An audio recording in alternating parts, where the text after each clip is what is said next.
ચાલુ છે। બાજુમાં રેલવે ટ્રેક પર ટ્રેનની અવરજવર ચાલુ છે, તેવામાં ટ્રેકની બાજુની જાળીઓમાં આગ લાગવાનો કોલ મક્કરપુરા ફાયર બ્રિગેડને મળતા તાત્કાલિક ઘટના સ્થળે દોડી આવી ભારે જહેમત બાદ આગ પર કાબુ મેળવ્યો।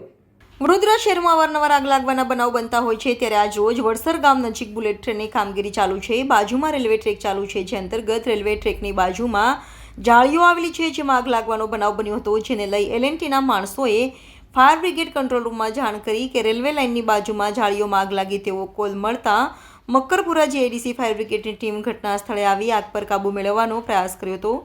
એક બાજુ ટ્રેક પર ટ્રેન પસાર થતી હોય છે, બીજી તરફ આગ પર નિયંત્રણ લાવવું ખૂબ જોખમી કહેવાય, પરંતુ મક્કરપુરા જીઆઈડીસી ફાયર બ્રિગેડના સ્ટાફે 2 બંબાથી જાળીઓ લાગેલી આગ પર નિયંત્રણ કરી દીધું છે।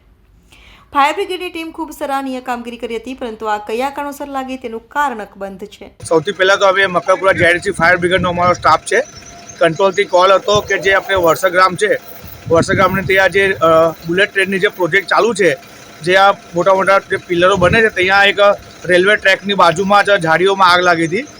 કાફી લાંબો ડિસ્ટન્સ હતો આગનો, તો વડોદરા અમે જીઆઈડીસી ફાયર બ્રિગેડનો અમારી ટીમ ઘટના સ્થળ પર પહોંચી અને તરત અમારી ટીમે રેસ્ક્યુ કામગીરી ચાલુ કરી અને જે આગને કાબૂમાં લઈને આગને તદ્દન અમે ઓલવી નાખી છે। અને અહીંયા જે એલએનટી કંપનીના જે અહીંયા કોન્ટ્રાક્ટર છે, એના બી માણસો અહીંયા કામ કરતા હતા, એમના દ્વારા અમને ફોન થ્રુ અમને કોલ આપ્યો હતો અને અમે 2 ગાડી અહીંયા પાણી મારેલું છે અને ટ્રેન લાઇન ચાલુ છે, છતાં અમે રિસ્ક લઈને ઝાડીઓને અમે જે બધી ઝાડીઓને પાણી મારીને કુલિંગ કરી દીધી છે અને હવે કોઈ તકલીફ જેવું કંઈ છે નથી। આપનો પરિચય? મારું નામ મુકેશ કોંડે, સર સૈનિક, વડોદરા મહાનગરપાલિકા, જીઆઈડીસી ફાયર બ્રિગેડ।